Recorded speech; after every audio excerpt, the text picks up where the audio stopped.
Nuno sa punso. Ang nuno sa punso ay isa sa mga kilalang-lalang sa mitolohiyang Pilipino na naging bahagi na ng mga alamat at kwento ng katatakutan sa buong Pilipinas. Isinasalaysay ito bilang isang espiritu o nilalang na naninirahan sa ilalim ng isang punso.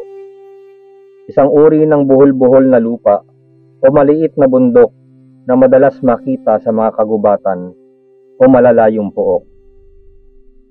Ang nuno sa punso ay isang uri ng engkanto na may kapangyarihang magdulot ng malas, sakit, o kamatayan sa mga hindi magalang sa kanya o sa kanyang tahanan. Meron itong mahabang ugat sa kultura at tradisyon ng mga Pilipino at isang simbolo ng respeto sa kalikasan at sa mga hindi nakikitang puwersa na nagpapaligid sa ating mundo. Pinagmulan at kasaysayan ng nuno sa punso.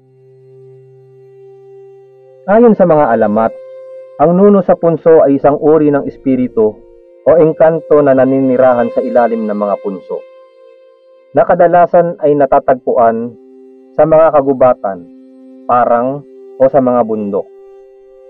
Ang mga punso na ito ay tinuturing ng mga sagradong lugar na may koneksyon sa mga espiritu ng kalikasan.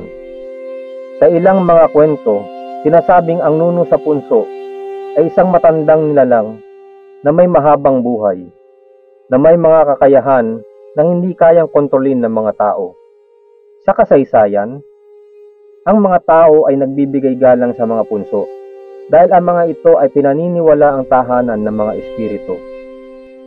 Ang nuno ay hindi basta-bastang pinapalapit ng mga tao dahil alam nilang maaari itong magdulot ng malupit na kaparusahan.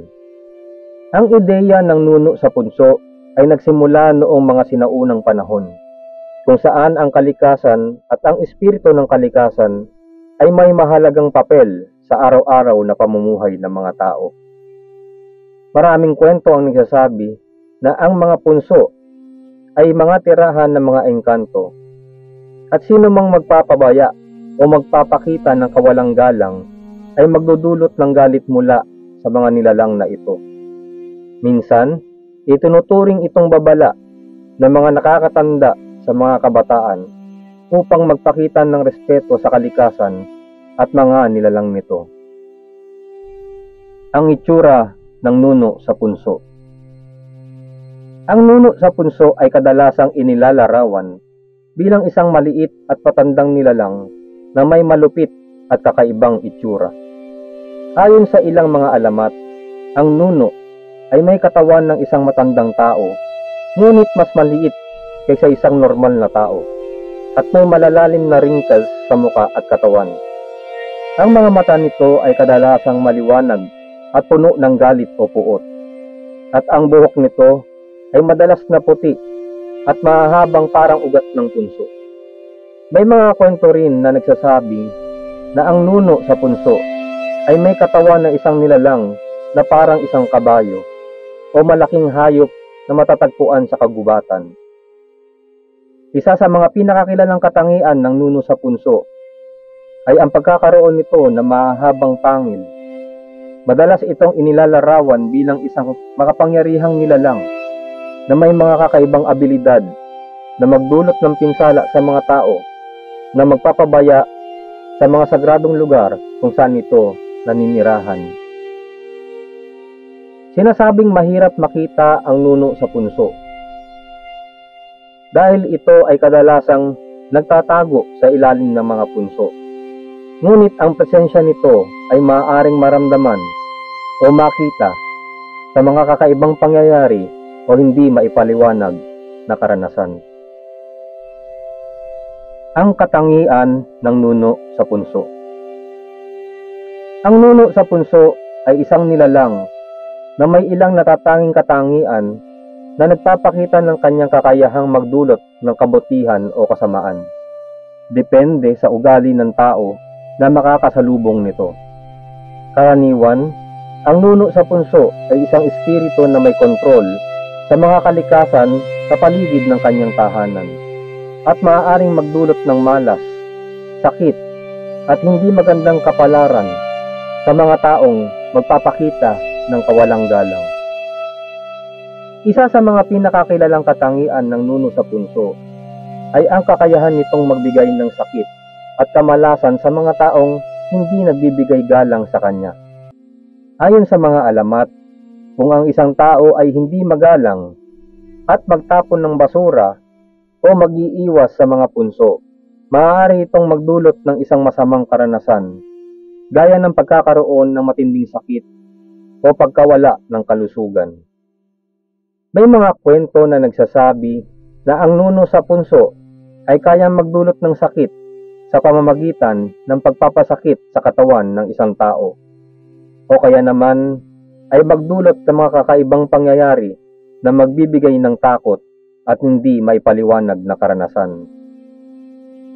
Bukod sa pagdudulot ng sakit, ang nuno sa punso ay maaari ding magbigay ng magandang kapalaran sa mga taong magalang sa kanya at hindi magpapabaya sa mga punso.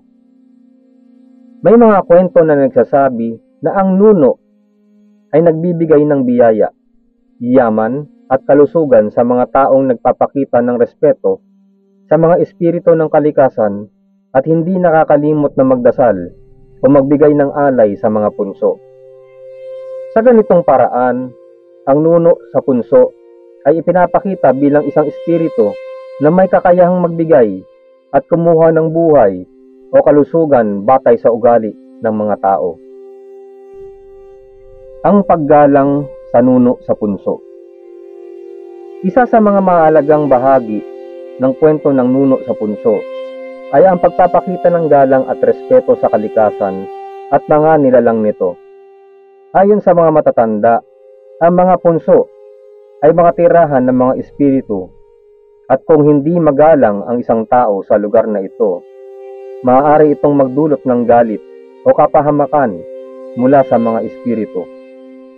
Upang maprotektahan ang sarili mula sa masamang epekto ng nuno sa punso, may mga ilang panuntunan na sinusunod ang mga tao, gaya ng hindi pagtapak o pagwasak sa mga punso, at pagpapakita ng magalang na pag-uugali kapag malapit sa mga kagubatan o bundok. Ayon sa mga kwento ng matatanda, kapag nakakita ng punso ang mga tao ay kailangang huminto at magdasal o magbigay ng alay, tulad ng mga prutas o pagkain, upang humingi ng paumanhin o magpasalamat sa espiritu ng nuno sa punso. Ang mga simbolo ng paggalang at pasasalamat ay ipinapakita bilang paraan upang mapanatili ang balanse ng kalikasan at protektahan ang sarili mula sa mga hindi inaasahang epekto ng mga espiritu. Ang nuno sa punso sa modernong panahon. Bagaman ang nuno sa punso ay isang nilalang mula sa sinaunang alamat, ang kanyang imahe at mga kwento ay patuloy na nabubuhay sa kasalukuyang panahon. Sa mga kabataan, ang mga kwento ng nuno sa punso ay nagiging paraan ng pagpapakita ng takot. Ngunit mayroon din itong mensahe ng paggalang at pagpapahalaga sa kalikasan. Ang mga kwentong ito ay patuloy na isinasalaysay sa mga kabataan upang ipakita ang kahalagahan ng respeto sa kalikasan, pati na rin ang mga aral tungkol sa pagpapakita ng kabutihang loob sa iba. Sa mga pelikula, libro at iba pang mga media, ang nuno sa punso ay madalas na ginagamit bilang isang simbolo ng kababalaghan at misteryo. May mga modernong interpretasyon ng nuno sa punso na nagpapakita ng takot at kabiglaanan. Ngunit sa kabila ng mga ito, ang mga alamat ng nuno ay patuloy na nagsisilbing bahagi ng kultura ng mga Pilipino. Ang mga kwento ng nuno sa punso ay isang paalala ng kahalagahan ng respeto sa kalikasan at ng mga nilalang na hindi natin nakikita. Ngunit may malaking papel sa ating mundong ibabaw. Konklusyon. Ang nuno sa punso ay isang nilalang na may malalim na pinagmulan sa mitolohiyang Pilipino. Bilang isang espiritu ng kalikasan, siya ay isang paalala ng kahalagahan ng paggalang sa kalikasan at sa mga espiritu nito. Ang kanyang kwento ay hindi lamang tungkol sa takot, kundi isang pagninilay din sa ating ugnayan sa kalikasan at ang respeto na nararapat ipakita sa mga nilalang na hindi natin nakikita. Sa kabila ng mga kababalaghan at misteryo na nakapalibot sa kanya, ang nuno sa punso ay isang simbolo ng kultura, tradisyon at pananaw ng mga Pilipino sa mga hindi nakikitang pwersa sa ating mundo. Sino po sa inyo ang may personal na karanasan o kwento tungkol sa nuno sa punso? Pakilahad naman po sa comment section. Marami pong salamat sa inyong pakikinig o panonood. Magandang gabi. Ito po ang Takot at Hiwaga.